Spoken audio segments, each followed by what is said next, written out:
30 तारीख अप्रैल, क्या है उस दिन? अक्षय तृतीया, दिन बुधवार। हम क्या गलती कर रहे हैं वर्षों से?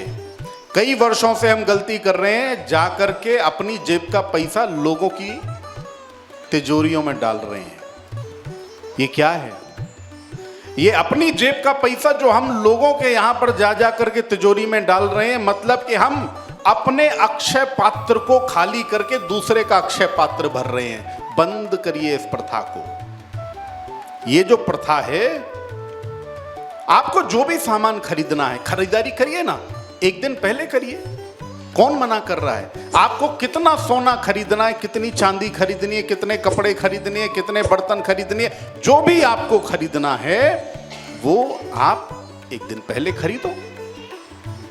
अरे वो दिन तो लक्ष्मी के आगमन का है, लक्ष्मी के बाह्यकरण का नहीं है। हम जाकर के पैसा खर्च रहे हैं, लोगों के खजाने भर रहे हैं, अपने खजाने खाली कर रहे हैं, तो ये काम नहीं करना चाहिए। जो भी ऐसा काम करेगा तो उसके यहां पर लक्ष्मी कभी स्थिर नहीं रह सकती। आपके यहां पर जो पुराना सोना पड़ा हुआ है, अगर मान लीजिए आप नहीं भी खरीदारी कर पाए, तो जो आपके यहां पर पुराना सोना पड़ा हुआ है, पुरानी चांदी पड़ी हुई है, और जो भी आपके यहां पर श्री यंत्र, लक्ष्मी यंत्र, जो भी चीजें हैं, आप उनकी पूजा कर लो अक्षय तृतीया के दिन। लेकिन अगर यदि आप खरीदारी करते हो, अपना पैसा बाहर बहाते हो, तो लक्ष्मी को आपने बाहर का रास्ता दिखा दिया, आपके घर में तो नहीं रुकेगी, ये एकदम कन्फर्म है। आइए बात कर लेते हैं कि अक्षय तृतीया इस बार शुभ क्यों है, क्यों इस बार इतना चमत्कारिक योग बन गया कि जो भी इस अक्षय तृतीया पर ये जागृत उपाय कर लेंगे उनको लक्ष्मी का वरदान मिल जाएगा, ऐसा मान के चलिए।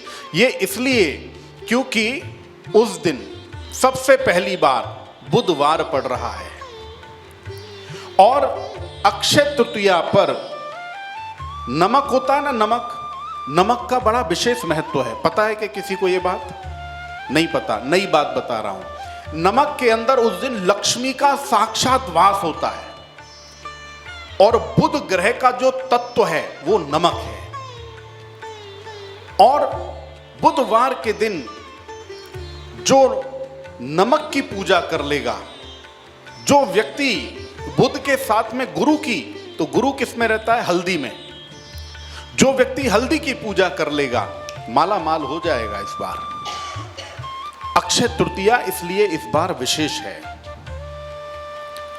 अक्षय तृतीया पर आपको घर के अंदर कुछ सिद्ध उपाय बता रहा हूं। ये जागृत उपाय करना,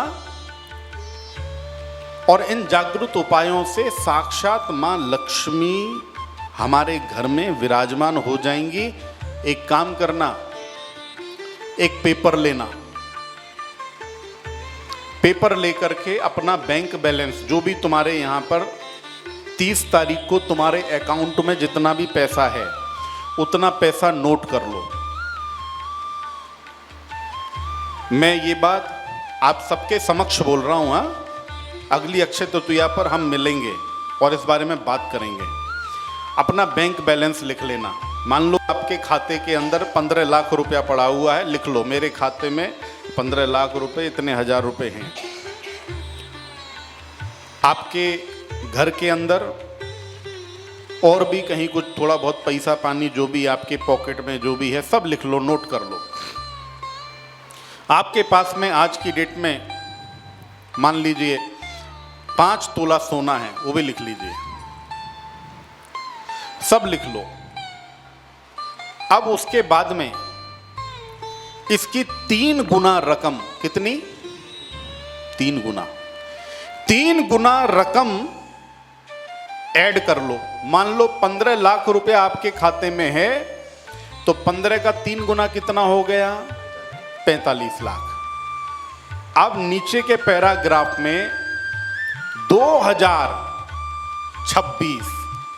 2026 की जो अक्षय तृतीया होगी उसको हेडिंग में डाल दो, और वहां पे लिख दो 45 लाख रुपया, 5 तोला सोना, इसका 3 गुना कितना हुआ? 15 तोला। लिख दो 15 तोला सोना।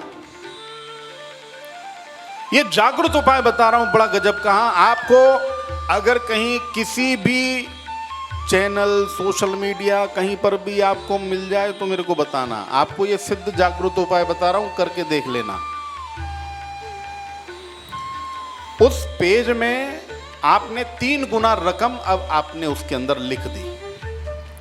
अब लिखने के बाद में उस पेपर के अंदर एक भोजपत्र रखना। क्या रखना? भोजपत्र। लेकिन उस भोजपत्र के अंदर आपको थोड़ा सा नमक और थोड़ी सी हल्दी, ये दोनों चीजों की पुड़ी बना करके और उस पेपर के अंदर लपेट करके और अपने घर की उत्तर दिशा में आप रख दो, जहां आपने मां लक्ष्मी का स्थान बना रखा है, उत्तर दिशा में। अगर यदि 2026 में ये 3 गुना नहीं हो जाए तो बोलना। जितना आपने लिखा है ना, ये सब कुछ आपके पास में होगा। बस करना क्या है, इसको उत्तर दिशा में रख दो और हर पूर्णिमा, हर अमावस्या के दिन उसको धूप दीप दिखाओ और वहां पर खड़े होकर के महालक्ष्मी का 21 बार मंत्र बोल दो। ओम श्री महालक्ष्मी नमः, ओम श्री महालक्ष्मी नमः, ओम श्री महालक्ष्मी नमः। और एक बात, मंत्र बोलते समय धूप दीप को ऐसे दिखाओ। मैंने बहुत घरों में एक गलती होते हुए देखी है। लोग क्या करते हैं, जब धूप दीप दिखाते हैं ना, तो धूप दीप दरवाजे की तरफ दिखाते हैं, धूप दीप दरवाजे की तरफ। अब एक बात बताओ, सोचने की, आपके घर में कोई अतिथि आया और बार बार आप उसको दरवाजा दिखाओ तो वो क्या समझेगा? वो ये समझे वो यहां बैठे, कि वो ये समझे कि यहां से। बड़ी आधार की बात बता रहा हूं, निराधार बात नहीं कर रहा हूं।